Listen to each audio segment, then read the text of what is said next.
Assalamualaikum warahmatullahi wabarakatuh. Syedara Mandung, pelajar Nusantara. Pada kebinekaan kali ini kita akan menjelajahi bukti kejayaan Aceh yang tersohor hingga ke pelosok negeri. Bahkan dunia pun mengakui kehebatan dan kemasyhurannya. Siapakah dia? Ya, perkasa alam, atau yang lebih dikenal dengan Sultan Iskandar Muda. Sultan yang dikenal cakap dan pemberani ini lahir di Banda Aceh pada tahun 1593, dinobatkan sebagai Sultan Aceh Darussalam ke-12 pada tahun 1607, berhasil memukul mundur Portugis dari Aceh, menjalin hubungan baik dengan kerajaan Inggris, Belanda, Perancis hingga Turki, sampai akhirnya membawa Kesultanan Aceh mencapai puncak kejayaannya karena berhasil melakukan ekspedisi penaklukan daerah sekitarnya. Wilayah kerajaannya meliputi sebagian besar pantai barat dan timur Sumatera. Pada abad ke-17, Aceh merupakan pusat perdagangan lada terbesar di dunia. Sampai akhirnya sang sultan melabuhkan hatinya kepada seorang gadis bekas jajahannya. Bagaimana bukti cintanya terhadap sang istri? Berikut cuplikannya.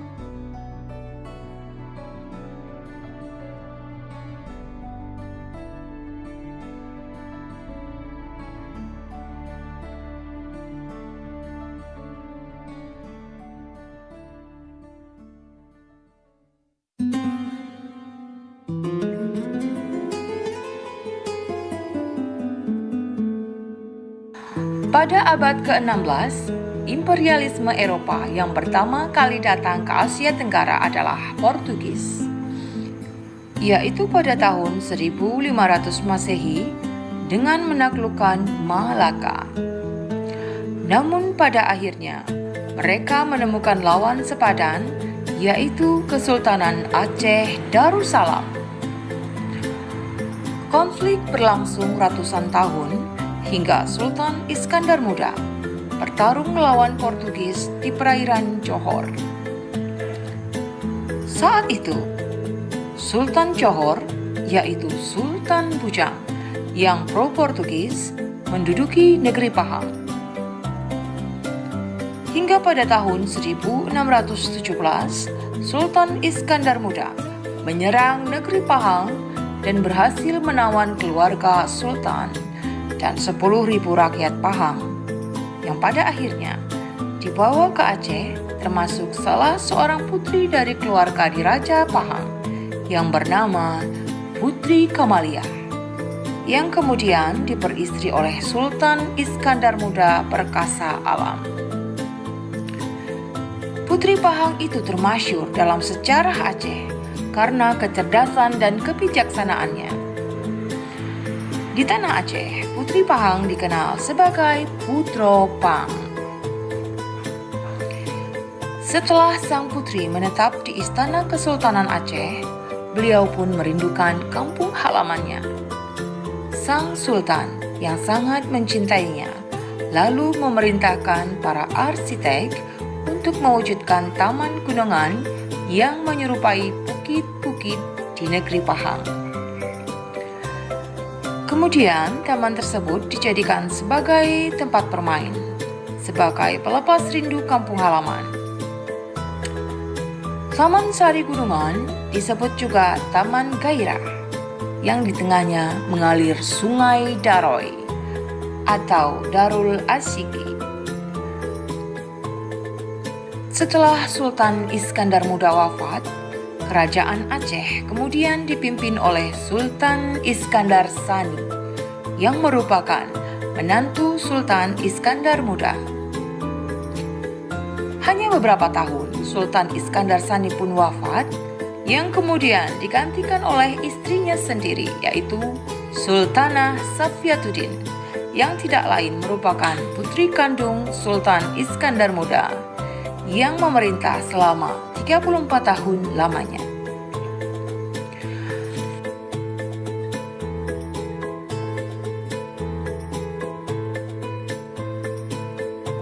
Bangunan gunungan yang mirip dengan gunung bertingkat 3 dengan bagian puncak berupa teras berbentuk menara. Unsur utama dari penyebutan gunungan adalah bentuk-bentuk lengkung yang menirukan topografi gunung yang berlapis-lapis.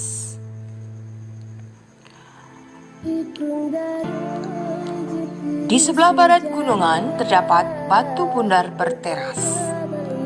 Pada masa Sultan Iskandar Muda digunakan sebagai tempat mencuci rambut bagi para permasyuri sultan apabila sudah selesai mandi di sungai Darul Asyiki.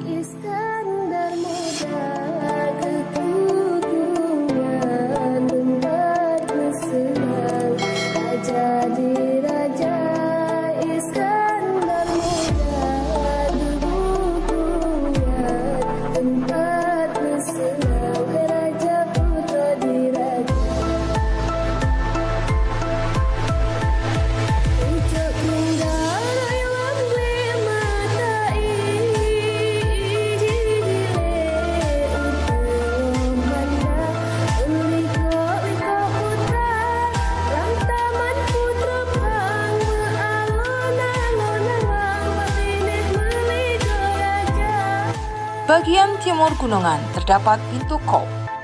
Konon kabarnya, pintu tersebut merupakan pintu gerbang bagian belakang Istana Sultan. Taman yang bergelar Taman Gairah ini disebutkan luasnya 1000 depa. Taman yang luas yang dilalui oleh Sungai Darul Asyiki atau Sungai Daroy penuh dengan aneka pohon bebungaan dan bangunan-bangunan yang terbuat dari berbagai batu pualam berwarna-warni, serta tiang-tiang yang dibalut logam tembaga, perak, dan suasa yang berukir indah. Pada sisi bangunan ke arah sungai terdapat bangku batu berukir yang bergelar kembang lela Mashhadi. Dan di hulunya berada veterana batu lainnya yang berwarna nilam yang disebutkan bergelar kembang seroja berkerawang.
Berdekatan dengan taman ini terdapat kandang yang artinya makam, yaitu makam Sultan Iskandar Sani yang memerintah sejak tahun 1636 sampai dengan 1641, menggantikan Sultan Iskandar Muda.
Assalamualaikum warahmatullahi wabarakatuh. Kembali lagi di channel GMTV Official.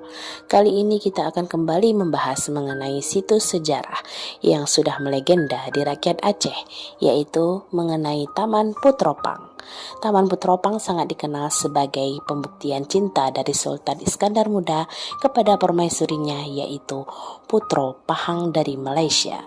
Taman Putropang menjadi salah satu objek wisata bagi wisatawan yang berkunjung ke Banda Aceh. Taman ini dibangun oleh Sultan Iskandar Muda dari mulai tahun 1607 hingga 1636 untuk istri tercintanya Putropang.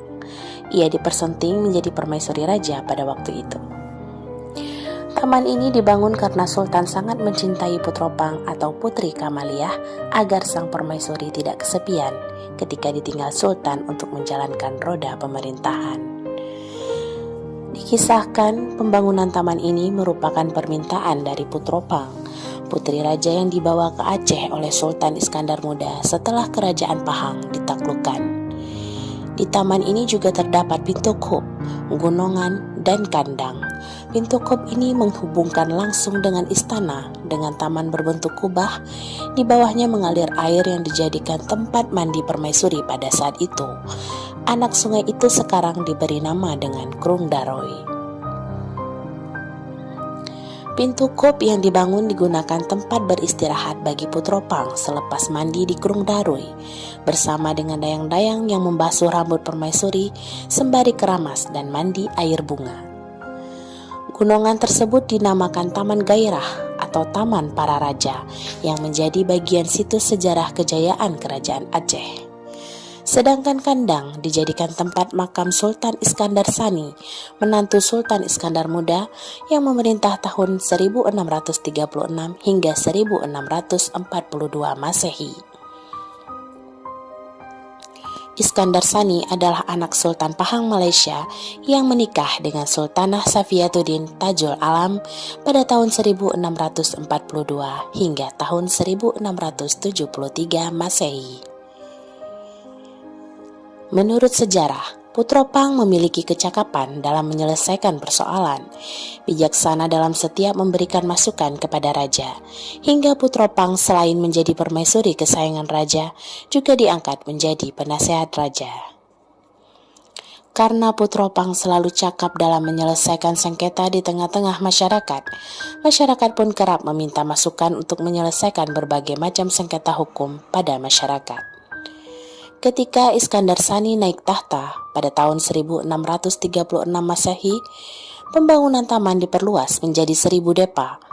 Taman ini dinamai Taman Gairah, namun kemasyhuran taman yang dibuat untuk Putropang menyebabkan taman ini selalu disebut sebagai Taman Putropang. Yang tersisa di taman ini sekarang hanyalah sebagian kecil saja dari keseluruhan Taman Bustanus Salatin di masa lalu. Dulu, di taman ini terdapat bunga-bunga, buah-buahan, serta sayur-sayuran seperti yang ditulis oleh Nuruddin Araniri. Taman ini juga sering digunakan mahasiswa untuk belajar kelompok, diskusi, pagelaran seni, foto prawedding, syuting video klip, tempat berkumpul keluarga, wisata, dan lain sebagainya. Untuk mendukung kenyamanan para wisatawan, objek wisata dilengkapi dengan area parkir yang luas, pos satpam, open stage, area taman, kamar ganti, gedung informasi, taman bermain, musola, kamar mandi, jalan paving block, area pejalan kaki, tempat sampah, dan tempat istirahat yang dilengkapi dengan payung serta selain. Wisatawan bisa berkunjung kapan saja ke taman ini karena taman ini dibuka setiap hari dari pukul 8 pagi hingga 18 WIB. Bagi yang ingin berkunjung ke taman ini tidak dipungut biaya sepeser pun. Taman ini sangatlah mudah dijangkau karena berada di tengah-tengah kota Banda Aceh, bersebelahan dengan Kerkhof Pucot atau kuburan prajurit Belanda yang meninggal di Aceh, tepatnya di Sukaramai, Kecamatan Baitur Rahman, Banda Aceh.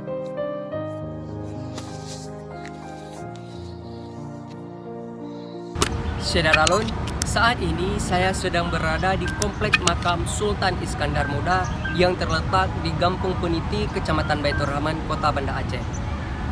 komplek makam ini terletak berdekatan dengan Krung Daroy dan bersebelahan dengan Meligo Aceh dan Museum Aceh. Nah, Syederalun, di komplek makam ini bukan hanya terdapat makam Sultan Iskandar Muda, namun juga terdapat makam-makam dari anggota keluarga Kesultanan Aceh.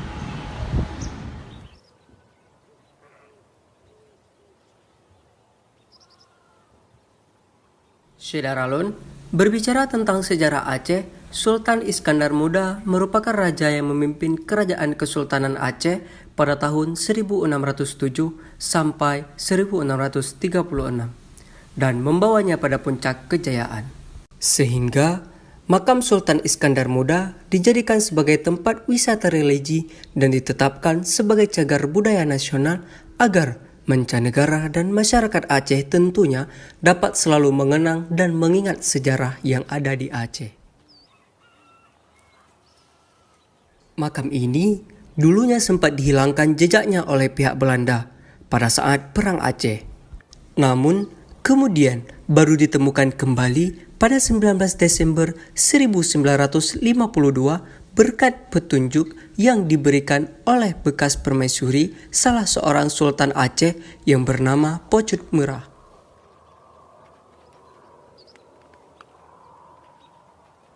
Makam Sultan Iskandar Muda ini sekarang dirawat dengan baik. Makam ini tampak agung, berbentuk persegi panjang dan bertingkat, yang diapit oleh dua meriam di sisi kiri dan kanan.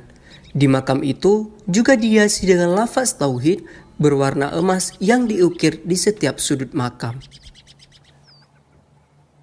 Di komplek makam Sultan Iskandar Muda ini juga terdapat komplek makam Kandang Muh yang merupakan makam kuno bagi para raja yang pernah memerintah di Kesultanan Aceh Darussalam beserta kerabat kerajaan Aceh.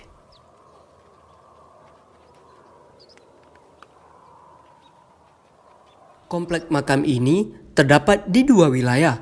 Satu di sisi sebelah kiri Gedung Juang dekat dengan makam Sultan Iskandar Muda, dan lokasi kedua berada di sebelah kanan Gedung Juang dekat dengan Museum Aceh. Di komplek makam Kandang Muh ini terdapat beberapa makam sultan yang cukup terkenal pada masanya, yaitu Sultan Alauddin Mahmud Shah dan Tuanku Pangeran Hussein, serta beberapa tokoh ratu dan putri Sultan Aceh lainnya. Syederalun, begitulah kondisi dan situasi yang ada di komplek makam Sultan Iskandar Muda.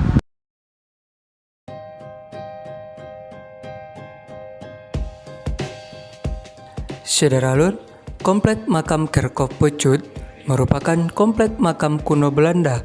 Di komplek ini tempat dikebumikan para prajurit dan jenderal Belanda yang pernah menduduki Aceh, dan diperkirakan mencapai 2000-an lebih makam Belanda di komplek ini. Dalam komplek makam ini juga terdapat makam Merah Pupuk yang lebih dahulu dimakamkan di tempat ini, yakni putra dari Sultan Iskandar Muda yang dieksekusi karena suatu kesalahan. Namun, menurut sejarah, Merah Pupuk difitnah agar kerajaan Aceh Darussalam itu tidak beralih kekuasaan kepada putra mahkota Merah Pupuk.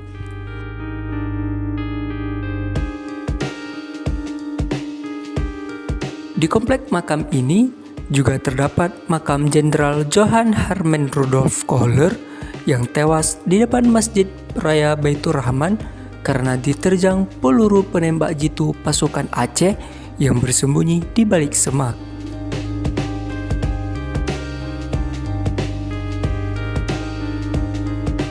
Awalnya, jasad Kohler dibawa dan dimakamkan ke Batavia. Namun, karena rencana pengembangan kota oleh pemerintah kota Jakarta membuat makamnya tergusur, dan pada tanggal 19 Juni 1978 atas permintaan Gubernur Aceh saat itu, Muzakir Awalat, Abu dan nisan Jenderal Kohler dipindahkan ke komplek Kerkhof yang sekarang.